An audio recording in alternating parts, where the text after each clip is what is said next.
ada salah-salah dikit, tolong ditambahin ya Bu ya. Nggak ada manusia sempurna, Mbak Juniati. Sampai setinggi presiden juga nggak ada yang sempurna. Ada kekurangan dan kelebihan. Nah, itu. Oke. Baik, silakan. Saya coba PPT-nya ya Bu ya. Ya, PPT-nya boleh. Udah sembuh orang tuanya? Masih Bu, jadi saya pulang aja dulu. Ya, mudah-mudahan lah. Ya Bu. Ya, jadi penyakit itu bisa jadi itu ujian, Iya ya Bu. kan? Ya, oke, silakan. Bentar Bu. Saya.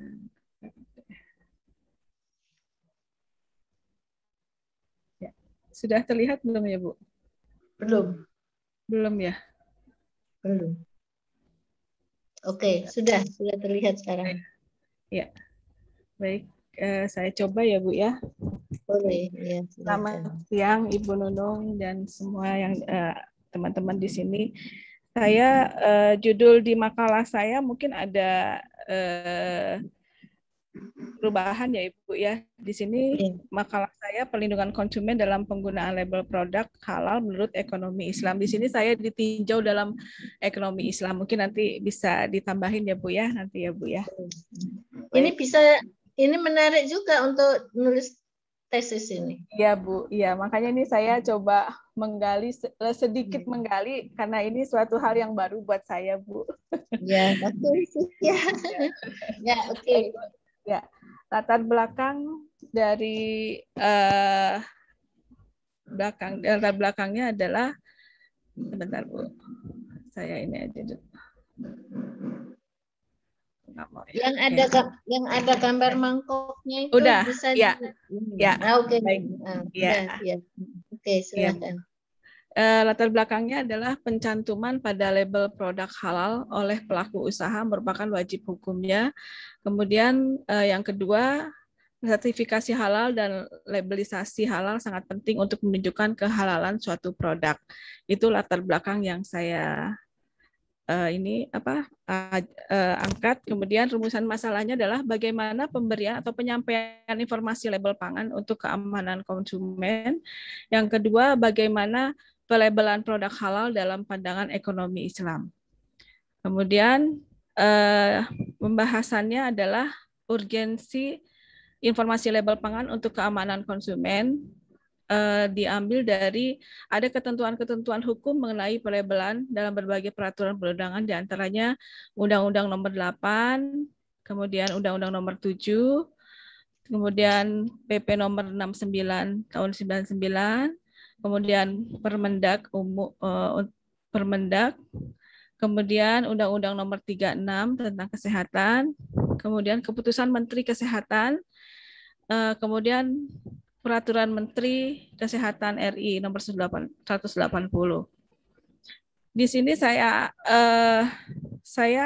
menggali lagi, label merupakan sumber informasi yang lebih lengkap bagi konsumen karena di dalamnya termuat representasi atau peringatan maupun instruksi dari suatu produk.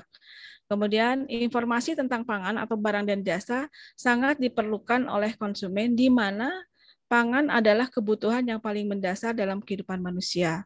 Kemudian dalam pencantuman label, maka masyarakat dapat mengetahui informasi suatu produk dengan benar, jelas, dan lengkap. Kemudian Undang-Undang Pangan Pasal 97 ayat 3 menyatakan bahwa pencantuman label di dalam dan atau pada kemasan pangan sebagaimana dimaksud pada ayat 1 dan ayat 2 ditulis dan dicetak dengan menggunakan bahasa Indonesia serta memuat paling sedikit keterangan mengenai nama produk, daftar bahan yang digunakan, kemudian berat bersih atau isi bersih, nama dan alamat pihak yang memproduksi atau mengimpor, kemudian halal bagi yang dipersyaratkan, kemudian tanggal dan kode produksi, kemudian tanggal, bulan, dan tahun kadaluarsa, kemudian yang H, nomor izin edar bagi pangan olahan, kemudian asal-usul bahan pangan tertentu. Perlindungan konsumen ditinjau dalam ekonomi Islam adalah perlindungan konsumen berasaskan penjelasan dari Al-Quran, kemudian perlindungan konsumen berasaskan dari hadis, perlindungan konsumen berasaskan pada khilafah, dan perlindungan konsumen berasaskan tujuan syariat Islam. Itu udah saya jelaskan di makalahnya ya Bu ya. Kemudian pengaturan penggunaan produk halal di Indonesia yaitu diberikannya sertifikasi. Sertifikasi halal adalah fatwa tertulis MUI atau Majelis Ulama Indonesia yang menyatakan kehalalan suatu produk yang sesuai dengan syariat Islam melalui pemeriksaan yang oleh LP POM MUI. Kemudian labelisasi adalah perizinan pemasangan kata halal pada kemasan produk dari suatu perusahaan oleh Badan POM yang didasari rekomendasi dari MUI dan bentuk sertifikasi MUI yang dikeluarkan oleh MUI berdasarkan hasil pemeriksaan LP POM MUI.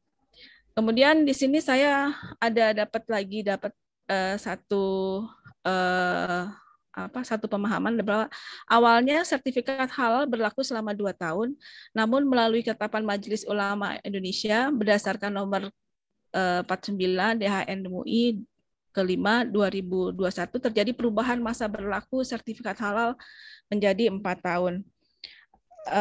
Mungkin itu Bu, saya coba saya masih ada. Ya, itu Bu, saya bisa mungkin ada tambahan dari Bu Nunung, mungkin ada dari teman-teman juga mungkin bisa menambahkan.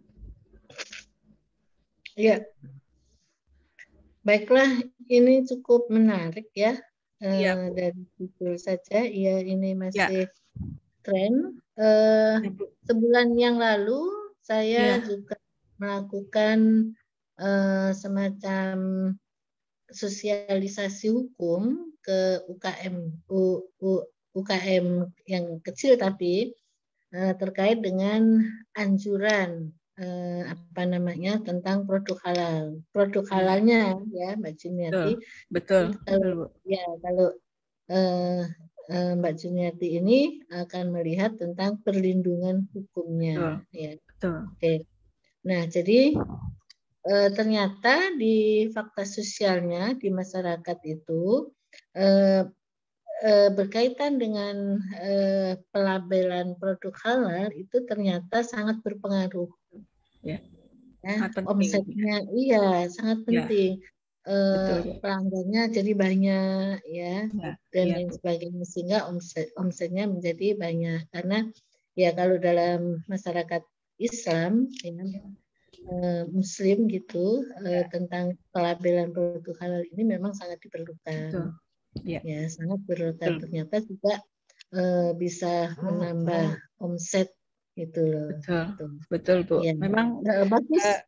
Setelah saya kaji lagi, memang label halal itu bukan hanya untuk non Muslim, tapi memang kami juga mesti tahu gitu loh Bu, bahan-bahannya seperti apa, kemudian bahan bakunya seperti apa. Itu kemarin saya coba lihat, menarik juga buat saya. Jadi ini hanya intinya aja gitu Bu. Jadi saya pikir tidak hanya apa yang dibutuhkan oleh masyarakat Muslim, tapi non Muslim juga sangat membutuhkan betul. Bagus ini ya. Perlindungan konsumen, perlindungan hukum. Perlindungan hukum ini ditambahkan ya nanti judulnya. Perlindungan hukum, karena yang mau dilihat kan aspek hukumnya. Baik. Ya, karena kalau dilihat dari aspek hukum ada hukumnya, tapi ini bisa ke sosiologi. Baik. Ya, jadi perlindungan hukum konsumen dalam penggunaan label produk halal ditinjau dalam ekonomi Islam. Nah, cuman objeknya belum kelihatan ini. Bu. Apa misalnya dalam penggunaan label produk halal itu misalnya jenisnya gitu, apa kosmetika, yang diproduksinya, kosmetik, apa makanan, kurang satu ini ya. Bu. Objeknya objeknya belum subjek, baik, subjek ya. Baik, ditambahkan ya Mbak ini. Mbak. Bu, baik Bu. Baik. Nah, silahkan dulu ini dari teman-temannya yang bisa memberikan masukan. Silakan. Yang jelas judul ini nggak serta-merta ada, tetapi dilatar belakangi oleh kebutuhan masyarakat itu sendiri yang menginginkan adanya kejelasan dari sesuatu produk, termasuk proses pembuatannya dan lain sebagainya, kan gitu. Jadi produk halal itu tidak hanya pelabelan halal, tetapi ada yang melihat dari prosesnya, mulai dari prosesnya. Nah, silahkan. Ya, silahkan berikan masukan. Ini sambil nyari-nyari judul lah. Kalau Ibu dulu kuliah juga seperti itu. Waktu S2 itu di semester 1 ya, kadang-kadang sudah ada itu. Ingin menulis tentang apa, gitu sudah ada. Jadi begitu pas waktunya ada harus mengumpulkan judul, sudah ada kita ya, termasuk apa yang mau dikaji. Oke, silakan. Ini banyak, ada 5 orang yang hadir. Kita semuanya ada berapa kemarin itu? Mahasiswa kita yang mengambil mata kuliah ada ini? 6, Bu. 6 ya, 1 nggak ada ya? 1 nggak hadir. Ini siapa tadi 2 namanya? yang nggak hadir, Bu. Oh, 2 ya? Iya. Yang nggak hadir tadi ada siapa itu sedang mengantarkan ibunya sakit. Ya, terus satunya lagi itu sedang pengurusan mau ke Bogor gitu. Udah ada izin. Oke, ya nggak apa-apa. Silakan. Ini ada Mbak Priscilia, Mbak Mutia. Ada masukan apa di sini? Jadi perlindungan hukum saya tambahkan lagi ya. Perlindungan hukum itu pertama dari perlindungan hukum yang berupa regulasi. Ya, regulasi. Pengaturannya. Itu kita melihat dari aspek regulasi. Ya. Kalau ini dalam kaitannya dengan ekonomi Islam, maka di situ bisa dilihat dari kacamata ekonomi Islam. Jadi regulasi. Nanti di sini seperti yang disampaikan tadi oleh Mbak Juniarti, ya kalau melihat dalam kaitannya dengan ekonomi Islam, maka di situ ada 3 regulasinya itu, Mbak Juniarti. Yang pertama yaitu Al-Quran sebagai sumber pokoknya. Ya. Yang kedua adalah sunnah Rasul atau hadis-hadis. Ya, karena hadis itu yang menjelaskan apa yang ada di dalam Al-Quran. Ya. Jadi Al-Quran ini nggak akan bisa dipahami kalau tidak memahami dengan hadis. Ya.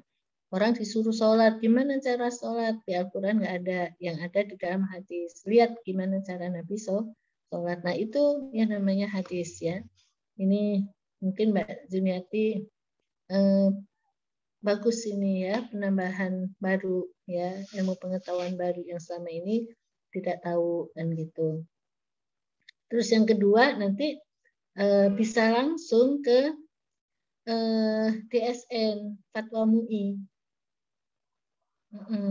Karena MUI itu salah satu bentuk dari corongnya pemerintah. Ya, kalau ada kaitannya dengan pelaksanaan hukum Islam pasti melalui MUI. Ya, jadi nanti dilihat di DSN Fatwa MUI, ya itu bisa dicari lah, misalnya Fatwa MUI terkait dengan pelabelan halal, ya atau langsung saja nanti pelindungan konsumen dalam kaitannya dengan produk-produk halal ada itu. Karena kemarin saya juga mencari fatwa MUI yang terkait dengan pernikahan wisata. Ada itu, ya pernikahan wisata. Ya mungkin kalau dulu bisa dianalogikan dengan yang namanya kawin kontrak untuk menghindari perbuatan-perbuatan yang dilarang oleh agama. Nah, itu ada jadi perkawinan wisata. Ya, misalnya orang mau berapa bulan gitu ya. Itu supaya menghindari perbuatan dilarang, maka dia menikah. Ya, tapi itu sebetulnya nggak boleh. Ya, nggak boleh. Ya, karena perkawinan wisata itu ya semacam perkawinan kontrak. Ya, cuma 2 bulan, cuma 3 bulan, ya. Kenapa nggak boleh? Ya itu tadi. Nah, kalau misalnya kawin kontraknya cuma 2 bulan, cuma 2 bulan baru sebulan nikah hamil. Nah, anak siapa? 3 bulan berikutnya. Kalau kontraknya cuma 2 bulan. Nah, ini masalahnya. Ya, kontraknya cuma 2 bulan. Ya. Nikah sebulan, hamil. Nah, hamil itu kan butuh melahirkan sampai 9 bulan. Padahal 2 bulan kontraknya habis. Nah, ini jadi itulah yang namanya dilarangnya kawin kontrak. Ya. Nah, cuman itu ada ternyata fatwa MUI yang berkaitan dengan perkawinan wisata. Ya, ini menarik ini, ya menarik sekali. Ya, jadi seakan-akan perkawinan itu untuk menghalalkan perzinahan, kan gitu. Padahal kan enggak. Ya, kalau perkawinan untuk menghalalkan perzinahan saja, ya itu tadi, ya nanti seperti kawin kontrak itu. Nah, kontrak 2 bulan, nggak taunya sebulan hamil. Ya, 3 bulan anaknya siapa?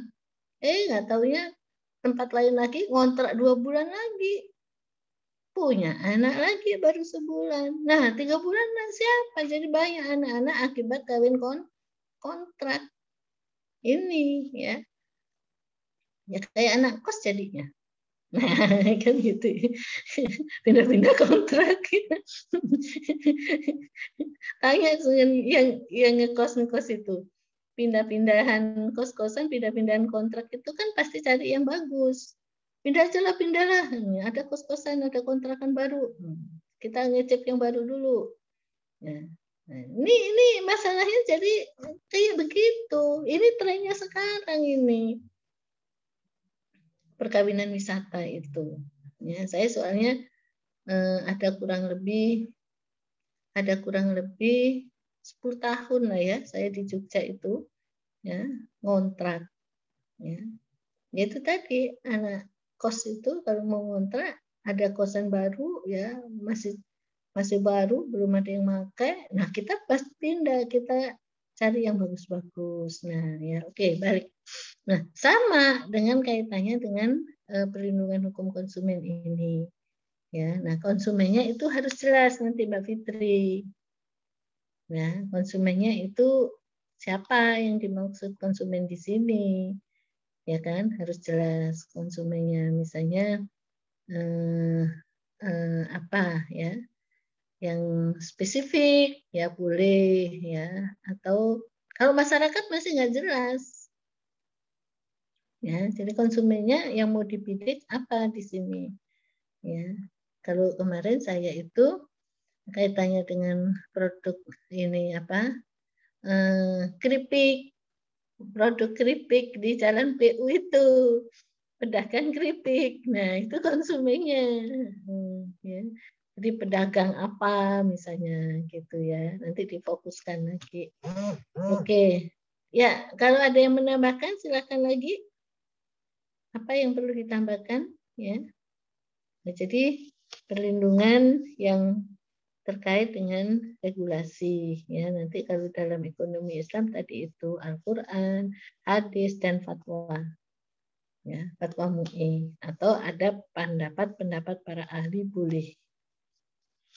Ya, ini. Nah, memang kelemahan orang Islam itu ketika bicara teori ya, misalnya teori perlindungan hukum seperti ini ya, malah kadang-kadang nggak memunculkan dari para ahli hukum Islam. Nah, masih ahli-ahli barat kan gitu ya. Padahal banyak itu ahlinya kan gitu. Nah, mudah-mudahan Mbak Suniati nanti bisa mengedepankan ya teori-teori yang memang dibangun oleh orang Islam ya, bukan teori-teori barat. Bagus itu ya, ya bagus. Nah, oke, silahkan yang lain. Ada? Ya. Malah enak kayak begini saya diskusinya dengan melihat tema-tema ya. Jadi langsung fokus masuk kemana. Gitu. Ya, silakan. Ada yang berikan masukan lagi? Ini ada 6 orang nih. Ya, Mbak Nabila. Ya Bu, saya Bu ya. Oke, silakan Mbak Nabila.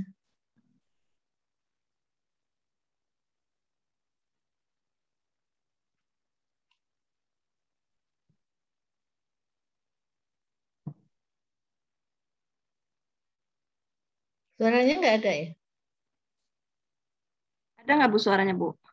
Nah, kedengeran barusan. Ya. Oke, silakan.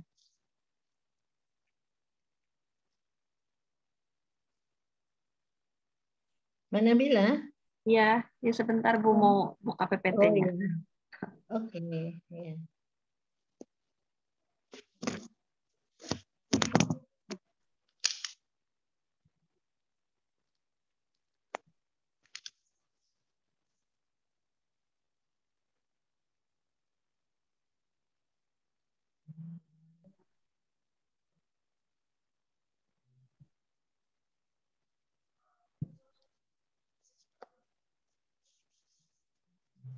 Yang lain siap-siap ya.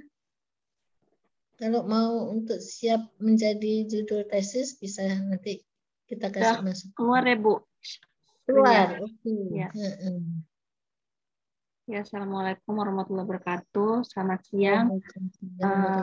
Saya Nabila Rosa. Pada kesempatan siang ini saya akan membahas mengenai perlindungan konsumen terhadap iklan pengobatan tradisional yang menggunakan testimoni pasien ditinjau dari perspektif hukum Islam.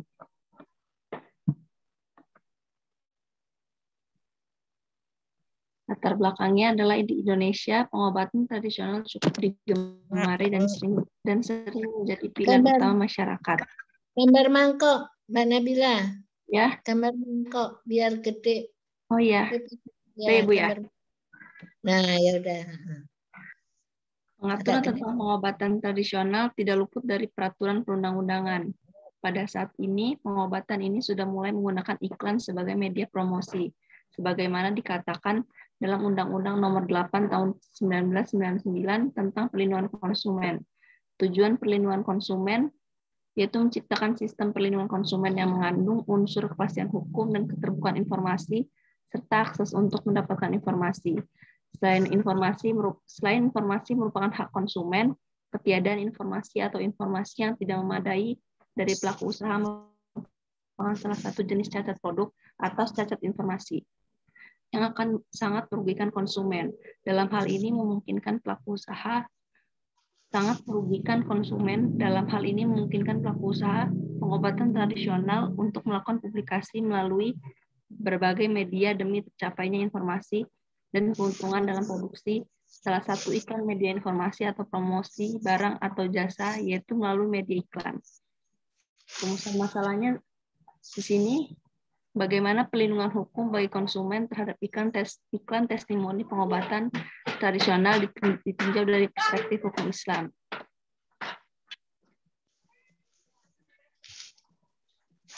Bahasannya praktik iklan testimoni yang dilakukan oleh pengobatan tradisional jika tidak sesuai dengan standar yang diatur dalam etika pariwara Indonesia ataupun peraturan perundang-undangan lainnya, maka KPI patut menindak dan memberikan sanksi kepada pelaku usaha pengobatan tradisional. Sudah menjadi kewajiban KPI untuk menjamin masyarakat memperoleh informasi yang layak dan benar sesuai dengan hak asasi manusia. Iklan testimoni telah mengesampingkan unsur-unsur kejujuran serta keterbukaan informasi yang menjadi hak konsumen. Masyarakat dapat melakukan pengaduan kepada KPI jika menemukan praktik iklan dari pengobatan tradisional yang tidak memenuhi standar yang telah diatur dalam etika pariwara Indonesia maupun peraturan perundang-undangan lainnya. Untuk mengimplementasikan tujuan pokok syariat Islam ini dalam produksi, pelaku bisnis atau perusahaan harus bertanggung jawab dalam melakukan serangkaian produksi yang dibenarkan oleh syara. Selain itu, berdasarkan hukum positif di Indonesia sendiri telah diatur mengenai pertanggungjawaban pelaku usaha yang telah melakukan pelanggaran hukum, yaitu pada bab 6 Undang-Undang Nomor 8 Tahun 1999 tentang perlindungan hukum yang dimulai dari pasal 19 sampai dengan pasal 28. Upaya hukum selanjutnya yang dapat ditempuh konsumen terhadap iklan yang merugikan seperti iklan testimoni yang dilakukan pengobatan tradisional adalah melakukan pengaduan kepada Komisi Penyiaran Indonesia atau KPI. Prosedur yang dapat dilakukan konsumen dalam membuat pengaduan di KPI cenderung lebih mudah, cukup melalui call center, melalui media internet atau jaring sosial, serta melayangkan surat permohonan langsung kepada KPI. Dalam menindaklanjuti pengaduan dari konsumen, jika KPI melihat memang iklan yang diadukan masyarakat atau konsumen itu sendiri bermasalah atau melakukan pelanggaran atas peraturan perundang-undangan, maka KPI berhak mengambil tindakan. Langkah yang diambil KPI adalah mengirim himbauan atau teguran kepada pelaku usaha periklanan untuk segera melakukan editing terhadap iklan yang dianggap melanggar dan merugikan konsumen tersebut. Simpulannya di sini saya menarik kesimpulan di sini adalah pengaturan tentang iklan pengobatan tradisional yang menggunakan testimoni secara umum terdapat dalam Undang-Undang Perlindungan Konsumen, yaitu pasal 10 hingga pasal 20, dan Undang-Undang Penyiaran pada pasal 36. Secara khusus, iklan testimoni pengobatan tradisional diatur dalam Peraturan Menteri Kesehatan Nomor 1787 Tahun 2010, yaitu pasal 5 huruf N, yaitu iklan yang menggunakan testimoni pasien dilarang karena menggunakan kata-kata berlebihan akan menjurus pada iklan yang menyesatkan. Sedangkan dalam Islam, tanggung jawab pelaku usaha memiliki dua dimensi, yaitu dimensi vertikal dan dimensi horizontal. Bentuk tanggung jawab pada Allah, diri sendiri, dan masyarakat secara luas atau stakeholders adalah dengan adanya itikat baik di dalam memproduksi barang-barang, sehingga tidak akan terlintas sedikit pun hal-hal yang membawa dampak kerugian pada konsumen atau stakeholders-nya. Karena disadari pertanggungjawabannya bukan hanya kepada masyarakat selaku konsumen, tetapi yang paling penting adalah pertanggungjawabannya kepada Allah Subhanahu wa Ta'ala. Sekian, terima kasih, Ibu. Oke. Terima kasih, Mbak Nabila. Nah, ini juga lebih menambah ya dari apa yang dipresentasi oleh Mbak Juniarti tadi, ya. Yang pada intinya PPT yang sudah saya sampaikan itu juga sudah bisa menjadi dasar untuk dikembangkan dalam kajian hukum konsumen, ya. Dalam hal ini hukum konsumen dalam Islam, ya. Dibaca nggak yang sudah Ibu kirim PPT-nya itu? Dibaca ya? Dibaca nggak? Baca, Bu. Dibaca ya, syukur. Jadi Ibu nggak usah menjelaskan lagi, ya. Di situ kan ada prinsip konsumen dalam Islam, ya. Prinsip keadilan mempunyai arti ganda, ya. Yang penting mengenai mencari rezeki yang halal dan yang dilarang oleh hukum. Nah, jadi itu dalam kaitannya dengan hukum perlindungan konsumen, ya. Itu prinsip pertama, prinsip keadilan. Ya, prinsip keadilan yang dalam hal ini ya itu tadi, ya, pencariannya kita halal dan tidak dilarang oleh hukum, ya, baik hukum positif maupun hukum dalam Islam. Nah, itu jelas ya. Karena bagaimanapun juga ya, apa yang dikonsumsi oleh manusia itu dari hal yang baik dan halal. Nah, ini ya.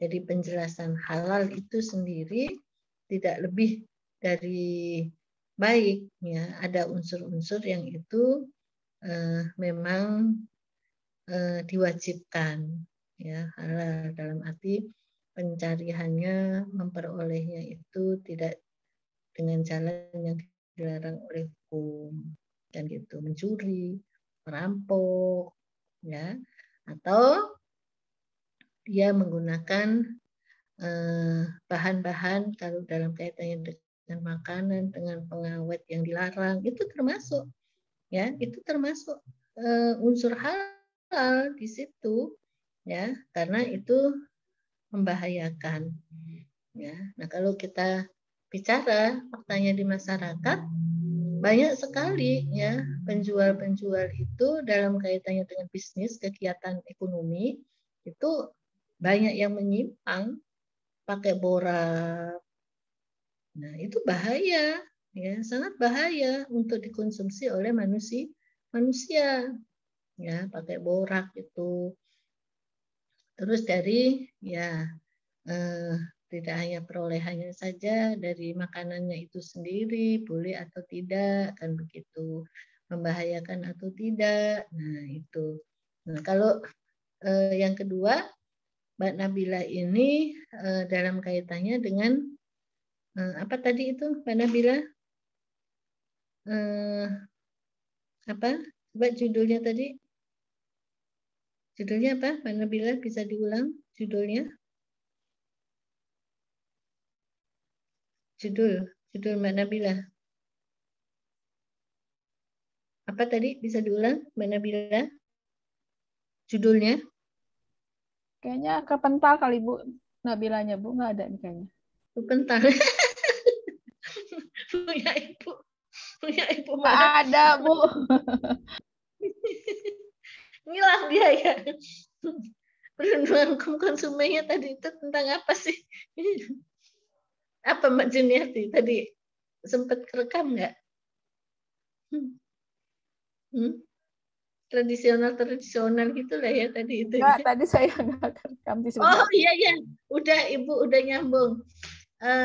Apa namanya? Destinasi ya. Nih. Apa namanya? Iklan-iklan gitulah apa tadi itu ya. Kok lupa ya ini. Tadi belum sempat dicatat sih ini. Ya, jadi kembali ya dari PPT yang saya buat tadi udah ada tuntunannya ya Mbak Juniarti ya, di PPT saya ini dasar hukum pelaku konsumen ya. Iya Bu. Dasar hukum perilaku ada dalam Al-Quran, Sunnah Rasul, dan istihad. Nah, istihad yang C ini yang saya bilang tadi itu salah satunya adalah fatwa MUI. Ya, fatwa MUI nanti dicari di situ. Terus prinsip konsumsi dalam Islam, ya itu tadi pertama, ya prinsip keadilan, prinsip kebersihan.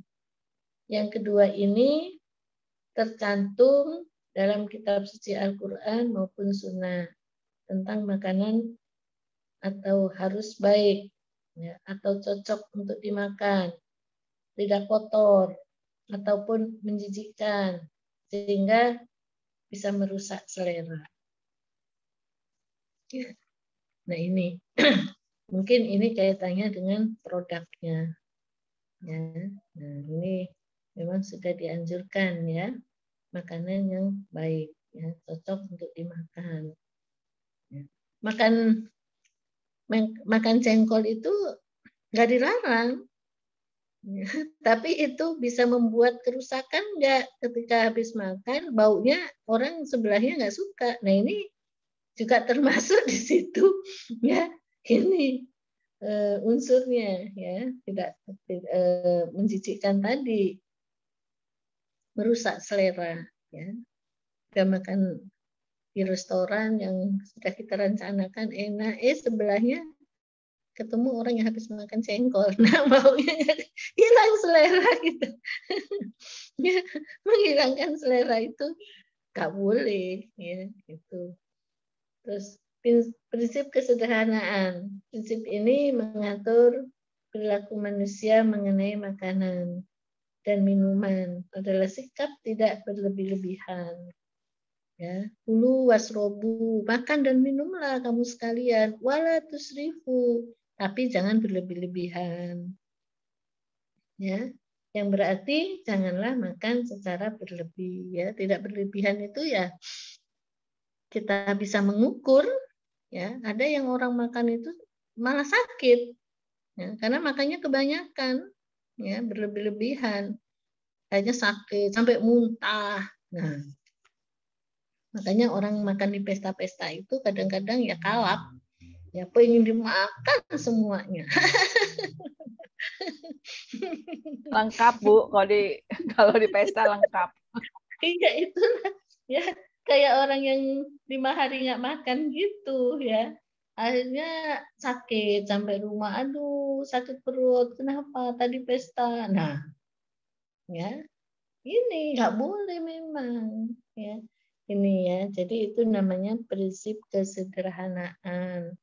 Makanya kan dianjurkan itu makanlah sebelum lapar, berhentilah sebelum kenyang.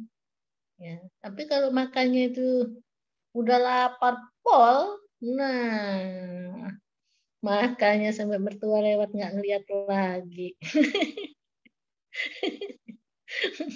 Kalah. Nah, itu nggak boleh ya.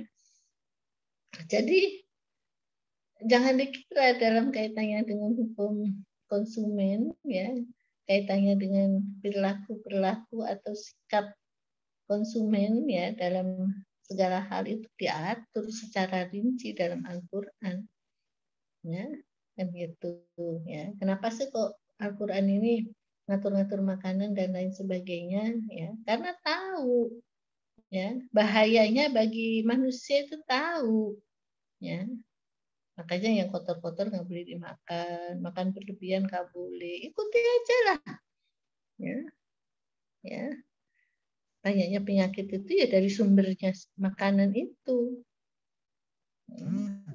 sumber makanan. Oke, ya ya nanti dibaca ya di PPT saya itu, ya. Kemudian yang perlu saya tambahkan lagi nanti dalam kaitannya dengan hukum konsumen ini jangan lupa juga ya mengkaji tentang bisnis. Ya, bisnis dalam Islam itu seperti apa dan itu ya. Ini tapi masih kaitannya dengan perlindungan konsumen ya. Tapi nanti bisnis dalam Islam insya Allah saya tambahkan lagi, saya kasih PPT-nya yang simpel, singkat, bisa diaplikasi. Ya. Oke, ada yang mau nambahkan? Silakan. Saya kasih waktu 5 menit, saya 1 jam aja ya. Mau terus nguji lagi ini. Silakan. Ada yang mau ditanyakan lagi?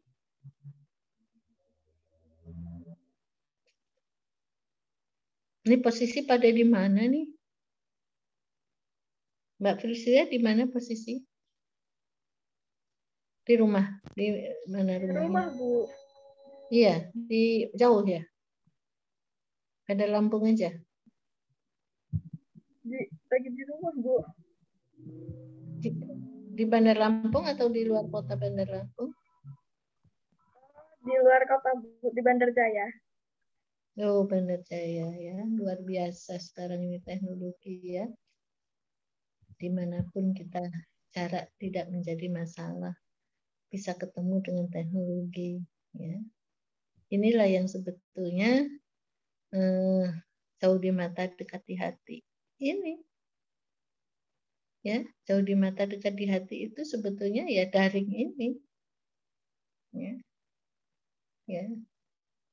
Keberadaan kita nggak tahu di mana-mana tapi ketemu melalui teknologi. Ya. Sebelum ada teknologi ya hati sebetulnya.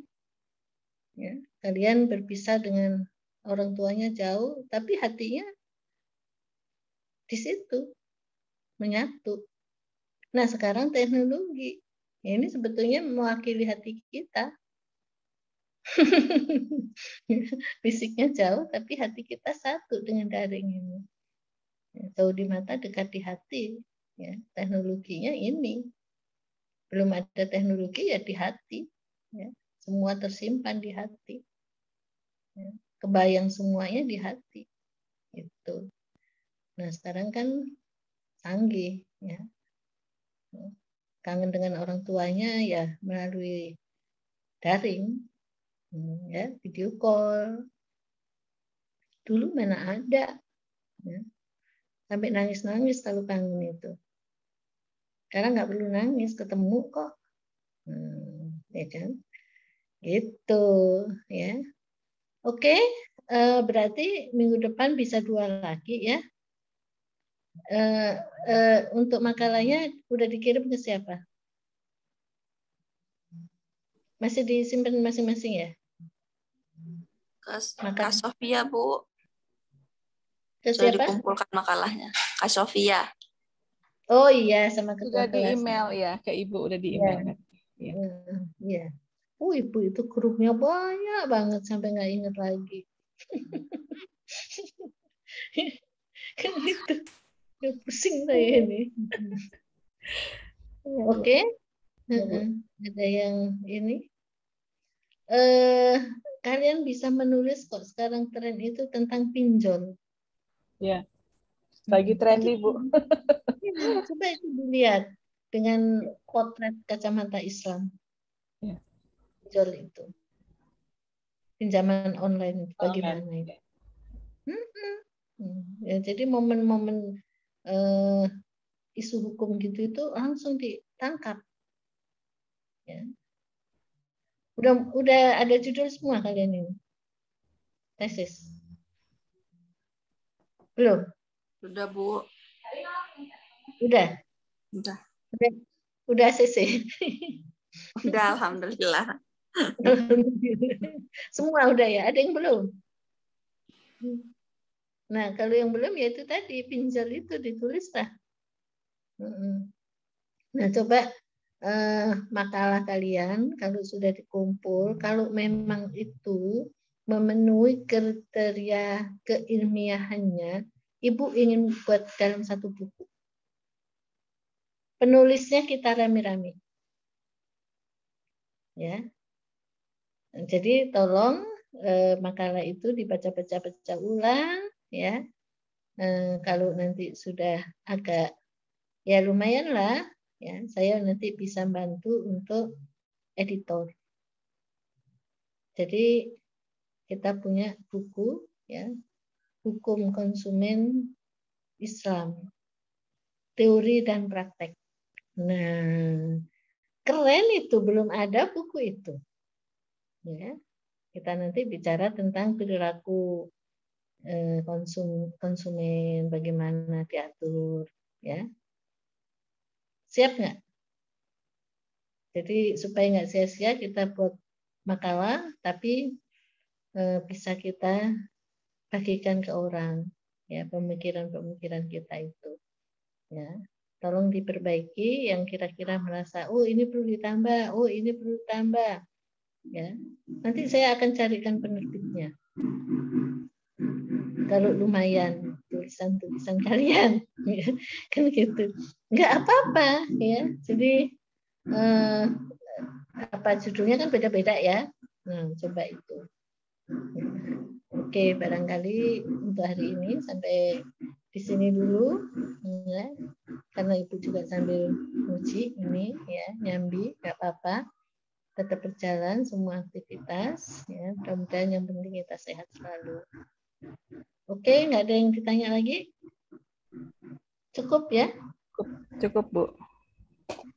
Hari ini sudah 2 presenter, minggu depan bisa 2 juga ya. Saya akhiri, kurang lebihnya saya mohon maaf, kepada Allah saya mohon ampun. Assalamualaikum warahmatullahi wabarakatuh. Terima kasih Bu Nunung, selamat siang. Selamat siang juga. Sehat selalu. Live ya, Ibu.